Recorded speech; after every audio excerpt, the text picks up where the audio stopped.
Connaissez-vous quelqu'un qui a peur de parler en public?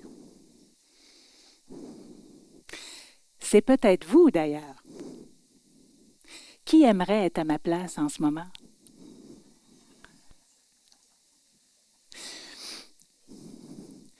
Pourquoi est-ce que quelqu'un aurait peur de parler en public?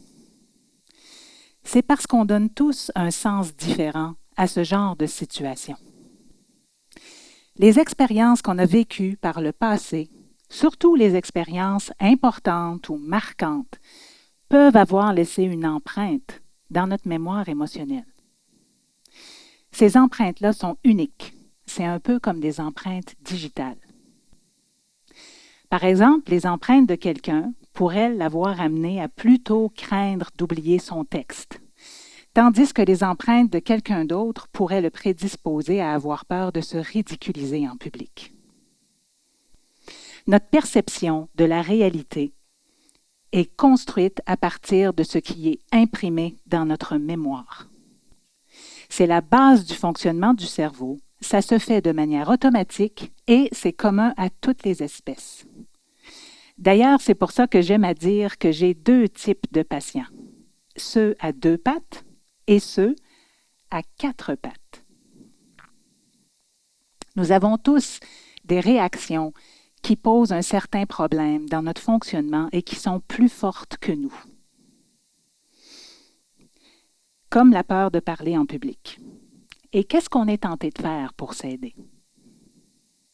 On peut trouver quelqu'un pour parler de nos émotions, essayer de les analyser, aller bien en profondeur. Ça peut très certainement nous apporter des réponses, ça peut nous faire beaucoup de bien, mais sans nécessairement transformer nos émotions. On peut aussi engager un coach qui va nous apprendre toutes sortes d'outils pour essayer de gérer notre stress ou optimiser notre façon de parler en public. Mais quand on est fatigué ou qu'on arrête d'utiliser les outils, le problème a tendance à revenir. D'ailleurs, le domaine de la psychologie a fonctionné à peu près comme ça pendant plus d'un siècle. C'est parce qu'on était convaincu que notre mémoire émotionnelle était indélébile. On pensait qu'une fois qu'une expérience nous avait marqué, on était marqué à vie. Alors, naturellement, les interventions se sont développées dans le même sens. Analyser nos symptômes pour essayer de trouver leur cause profonde ou apprendre des outils pour les gérer. Savez-vous quel genre de résultats on obtenait avec ça?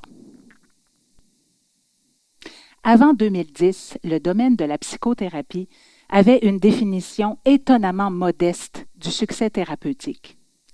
25% de réduction des symptômes. Pas leur disparition, pas leur transformation profonde. Juste une réduction de 25%. De nombreuses études scientifiques portant sur l'efficacité de plusieurs types de psychothérapie sont arrivées encore et encore au même genre de résultats d'à peu près 25%, tellement que c'est devenu la norme de référence. Une réduction partielle et limitée de la souffrance, souvent vulnérable à la rechute. Mais si je vous disais qu'il existe maintenant une nouvelle option? Au début du 21e siècle, des neuroscientifiques brillants, tels que le docteur Karim Nader de l'Université McGill et le docteur Joseph Ledoux, un chercheur américain, ont fait une découverte révolutionnaire. La reconsolidation de la mémoire. On a découvert que, contrairement à ce qu'on pensait, notre mémoire émotionnelle, même notre mémoire des souvenirs traumatiques, n'est pas indélébile. On a découvert qu'à chaque fois qu'on réactive une mémoire émotionnelle, on ouvre une fenêtre pendant laquelle on peut aller provoquer une mise à jour. On peut aller réécrire cet apprentissage directement dans la mémoire.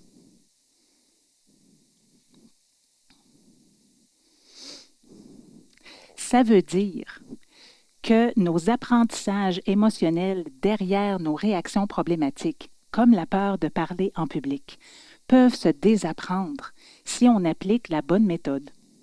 On n'a plus besoin de les analyser ou d'apprendre des outils pour les gérer.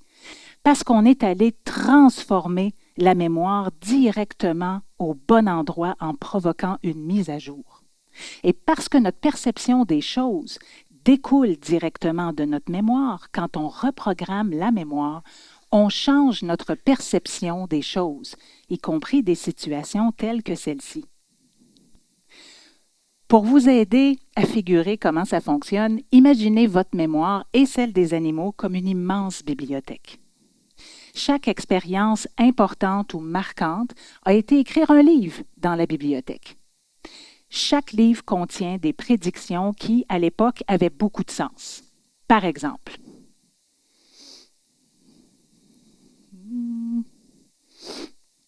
la seule façon d'être aimé, c'est d'être exceptionnel.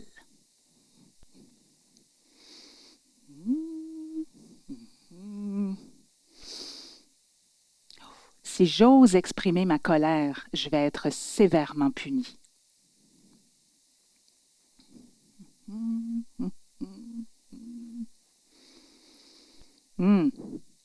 Si je ne suis pas à la hauteur, je vais être abandonné.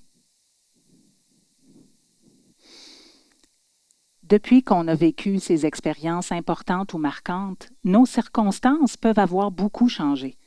Mais les pages restent sur les étagères de notre mémoire, intactes, encore emballées dans leur plastique protecteur, jamais mises à jour. C'est parce que l'évolution a fait en sorte que ces apprentissages-là ne se dégradent tout simplement pas avec le temps.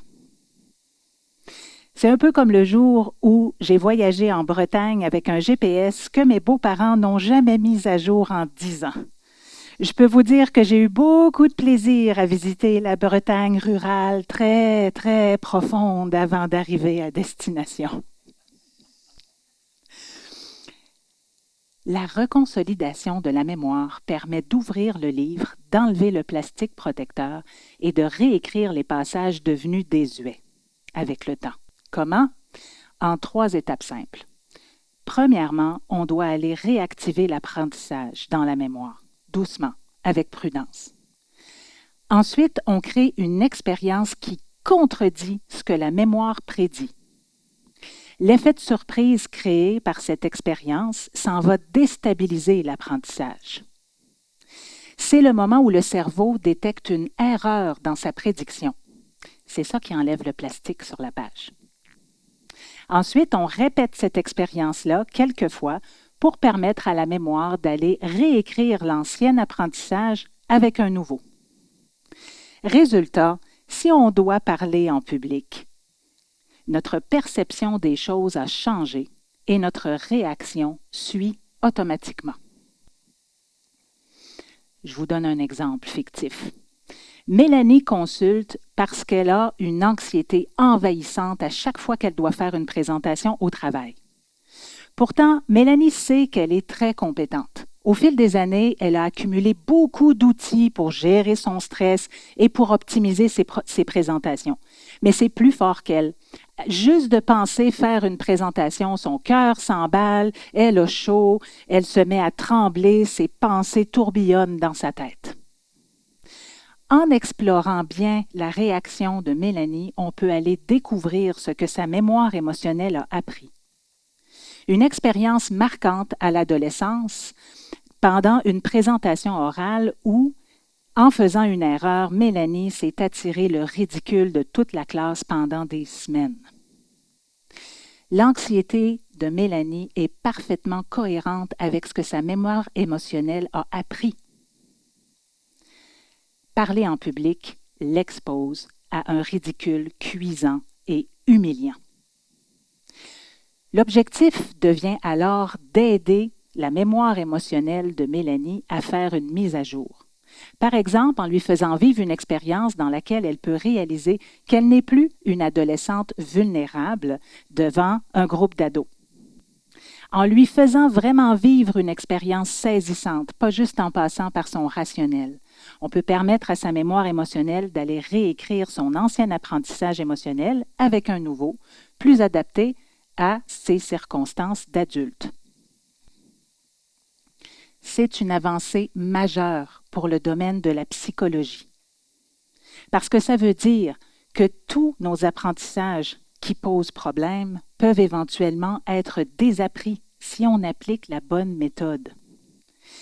Et on doit cette avancée majeure à un psychothérapeute américain, Bruce Ecker, mon mentor, qui a su traduire la recherche scientifique de laboratoire très complexe en reconsolidation de la mémoire en un processus thérapeutique concret, le processus de reconsolidation thérapeutique, qui permet maintenant à des thérapeutes partout à travers le monde d'aller mobiliser le mécanisme de changement le plus puissant du cerveau, sans médicaments.